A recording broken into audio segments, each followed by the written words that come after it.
of my slide. I'm not sure that was a coincidence, but I must thank the organizers for playing that video. Because the question that was posed in that video is exactly the same question which annoyed me when I was a child. And I'm sure it annoyed many of you. That question was, son, what do you want to be when you grow up? Trust me, it annoyed me so much when my families got together and someone would walk up to me and say, what do you want to be when you grow up? Now, unlike some of the smart answers that we mentioned, neurosurgeon or whatever, I tried really hard, but the best answer I could come up with was, I don't know. Now, as much as I was annoyed with this question, so many years later, today, as a father of 2 boys, I ask my sons the same 2 questions. What do you want to be when you grow up? What would you like to be? And surely they come up with some really crazy answers. The point, however, that I'm trying to make is that right from the time we are kids, we are meant to believe that we need to have answers to all questions. If you have the answers, society makes you believe that you will be seen as smart, intelligent, and you'll be respected in society. Not having an answer is seen as a weakness and not as a strength. Now, I'm not trying to advocate that all of you go out there and start writing I don't know in your examinations. Obviously, that's not going to get you very far. But the kind of questions I'm talking about are not your academic, mathematical, or science-related questions. I'm talking about far deeper questions that come up in life. We need to understand and accept that not knowing an answer is perfectly acceptable. And being ignorant is part of who we are as humans. One of the things that I have noticed amongst this generation, which includes myself, is that we have made conclusions about things and we assume that we know everything about everything. Thanks to the internet, information is easily available. At the click of a button, we get access to all the information. It's got so bad that my 10-year-old son believes everything that Google tells him is true. We have no problem trusting Google with our diagnosis, but we wouldn't trust our own doctor. Now, this easy access to information, what it has done, it has confused us, and we are not able to distinguish between what I call information, knowledge, and actually knowing something. You see, information is merely a presentation of facts, observations, and figures. It becomes knowledge when you bring these observations together and bind them to a thread of logic. Now, knowing is something which is very different than knowledge. You actually get to know something when you experience it yourself. And through that experience, you come across many questions and answers to these questions. Now, if you have really observed small children, you will see that they are full of wonder. There's a lot of curiosity in them. They're always asking questions. And I call this young generation the Y generation, the WHY, because they're always asking questions. Why do I need to go to school? Why do I need to study? Why can't I eat that? Why can't I play my iPad? Now, as a parent, it's really annoying and frustrating because I and my generation are not used to questioning.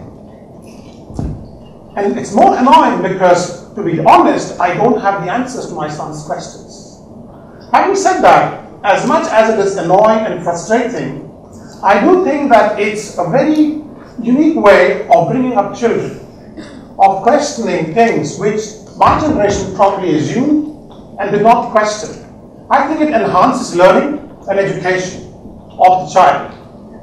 Now, unfortunately, as we grow up and as adults, somewhere down the line, we lose the sense of wonderment and curiosity. And we start making conclusions and opinions about things. Let me try and give an example of what I'm trying to say. By show of hands, can you please put up your hand if you believe in God? Great. How many of you don't believe in God? Some of them. Now, it really doesn't matter if you believe or you don't believe in God.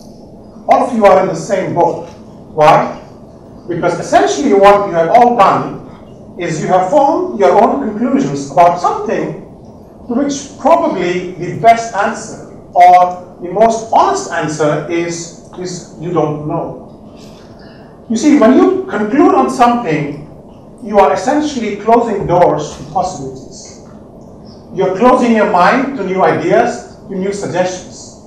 The word conclude literally means the end. So you are putting an end to your learning, to new possibilities. Now, over the last couple of years, I have been fortunate and privileged enough to interact with young adults like most of you in this room. And I've had some observations which I want to share today.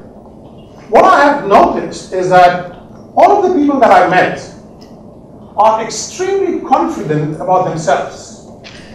But at the same time, many of you seem to be confused. Confused about what you want to do in your life, confused about what careers you want to choose, confused about what major to take, confused about whether you should pursue your passions or you should go with what's in vogue and in trend. A lot of questions, a lot of confusion and stress. Here's what I want to say. Confusion is good. Why is it good? Confusion is better than conclusions. Because with a confused mind, you have still some possibility. When you have reached a conclusion, there are no more possibilities. I think most of you are probably nearing your graduation here, and I would like to believe that all, if not many, at least if not all of you, have been able to figure out what is it that you want to do in life. And it's fantastic, and I think it's great that if you have managed to get that clarity at this point in time, it's fantastic. But for the other lot, people like me, who are still confused about what is it that they want to do in life, I've got some bad news and some good news. The bad news is that you may never figure it out, at least not completely. The good news, however, is that it really doesn't matter, at least not the way you think it does. So my suggestion is that be comfortable with your confusion. Why? Because being confused means your mind is active, it's alert, it's trying to seek answers. It means you're alive and you're thinking. Now, sometime back, I was watching this interview by the Dalai Lama. How many of you heard of the Dalai Lama? Quite a few of you. The Dalai Lama, for the others, is a title given to the spiritual leaders of Tibet. The Dalai Lama, the word Dalai Lama is two words. Dalai literally means big or ocean, and Lama means the guru or the teacher. So if you actually interpret that, you could interpret that as the big guru or the ocean of knowledge. So he was doing this interview, and during the question and answer session, somebody from the audience asked him a question. And the question was, what is the meaning of life? Now for a moment, the Dalai Lama leant back and sat on his chair, and he started gazing on the floor as if he was contemplating an answer. After about a minute or so, and it felt probably a bit longer for the audience, he leaned forward in trying to answer. Now we need to understand this. This question is not a simple one. It's a question which, as a human race, we have been trying to get an answer for ages. So this was the Dalai Lama. So the audience was obviously expecting a very profound answer from the spiritual leader. So he leans forward, he looks at the audience, and he says, I don't know. So if the Dalai Lama does not know all the answer, ladies and gentlemen, mere mortals like you and me should not have any problem saying, I don't know. There should be absolutely no shame in admitting that you don't know something. In fact, the moment you say, I don't know, it opens the doors to new learnings, to new possibilities, and eventually to your own growth. Now, sometime back, I was reminded of my childhood days. And when I watched that video, it kind of came back to me. And I was at this personal development workshop, and the trainer was conducting this session, and he walks up to me and looks me straight in the eye, And he says, Vipin, what do you want to be? And I looked down at the floor, much like the Dalai Lama, in contemplation. And after a long pause, I looked up, and guess what my answer was? I still don't know. Ladies and gentlemen, the last 7 years of my life have been nothing short of a roller coaster ride. I have lived in uncertainty, I have lived in a lot of confusion, and I have lived amidst utter chaos. Having said that, I have a lot of lessons that I have learned during the last 7 years. The first thing, that I don't need to know all the answers. The second, and very important, is that the beauty of life lies in its uncertainties. If everything was certain, there would be nothing to look forward to. And lastly, very importantly, is that clarity comes when you actually deal with your confusions consciously. So here's what I want to leave you with today. The next time someone talks about something which you are not sure about, or you don't know, instead of taking sides and saying, I believe that, or I don't believe that, try being honest to yourself and answer with, and I don't know.